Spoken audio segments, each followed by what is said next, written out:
আসসালামু আলাইকুম রহমতুল্লাহ। সম্মানিত দিনদার ভাইয়েরা, আশা করি আপনারা ভালো আছেন। আলহামদুলিল্লাহ ওয়াহেদা আসসালাতু আসসালামু আলা রাসূলিল্লাহ। সম্মানিত ভাইয়েরা, ধারাবাহিকভাবে আমি কিছু কথা বলবো।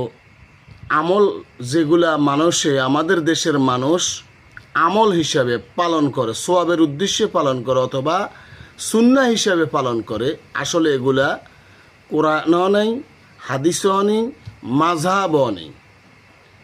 এরা প্রবৃত্তির অনুসরণকারী। তাই আমি বলবো যে আসলে কারা ফিতনার সৃষ্টি করে বা কারা ফিতনাবাজ। দেখুন, আমরা সালাতের শুরুতেই এই নাওয়াইতু আন উসাল্লি লিল্লাহি তাআলা রাকাতাই সালাতিল, এই যে আমরা দোয়াটা মুখে উচ্চারণ করি, এই নিয়তটা মুখে উচ্চারণ করি। যেরকম নিয়ত করা হলো ফরজ, নিয়ত করতেই হবে, কিন্তু নিয়ত যে মুখে উচ্চারণ করা, নাওয়াইতু আন যে নিয়তটা পড়া হয়, এটা সুস্পষ্ট বিদাত। অথবা নামাজের মুসল্লায় দাঁড়িয়ে মানুষ বলে ইন্নী অজ্জাহাত পড়ে, নামাজের মুসল্লায় দাঁড়িয়ে ইন্নী অজ্জাহাত পড়ে, এটাও সুস্পষ্ট বিদাত। নামাজের মুসল্লায় দাঁড়িয়ে ইন্নী অজ্জাহাত পড়া এবং আপনার এটাকে কি বলে না, এই নাওয়াইতু আন উচ্চারণ করা এবং ইক্তেদাইতুল বেজাল ইমাম বলা, ইক্তেদাইতুল বেজাল ইমাম বলা, এগুলা স্পষ্ট বিদাত। তাহলে নামাজের শুরুতে কয়টা বিদাত? একটা হলো মুখে নিয়ত উচ্চারণ করা, মুখে নিয়ত উচ্চারণ করে পড়া।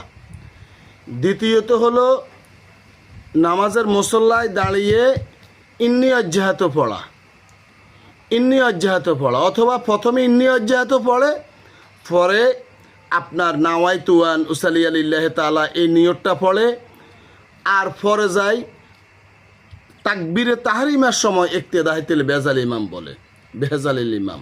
দেখুন, এই বেজাল ইমাম না কি ইমাম এখন ভুলে গেছি, আগে বলতাম, এখন আসলে মুখে দিয়েও আসে না কথাটা। এই যে তিনটা না, সালাতের শুরুতে তিনটা বিদাত করা হয়, এই তিনটা বিদাত কোথায় পেলো? কোরআনে পেলো, নাকি হাদিসে পেলো, নাকি মাযহাবে পেলো? কোথায় পেলো? এই তিনটা বিদাত এই দেশের আলেম ওলামারা কোত্থেকে আবিষ্কার করেছে? এই যে প্রবৃত্তির অনুসরণকারী, এরা আসলে মাযহাব মানে না, এরা কোরআন মানে না, হাদিস মানে না, মাযহাবও মানে না।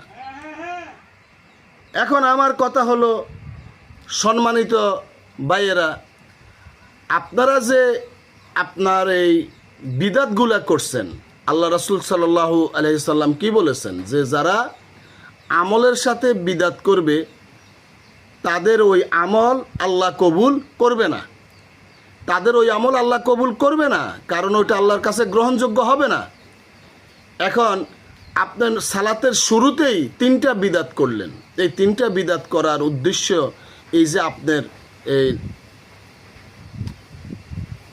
এই যে সালাত কি আল্লাহ কবুল করবেন?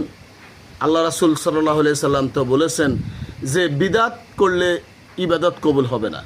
এখন আমি আপনাদের কাছে জানতে চাই যে এটা আপনারা কোথায় পেলেন? কারা ফিতনাবাজ? যারা কোরআন এবং সহিহ হাদিসের কথা বলে তারা ফিতনাবাজ, নাকি যারা কোরআন মানে না, হাদিস মানে না, মাযহাবও মানে না, তারা ফিতনাবাজ?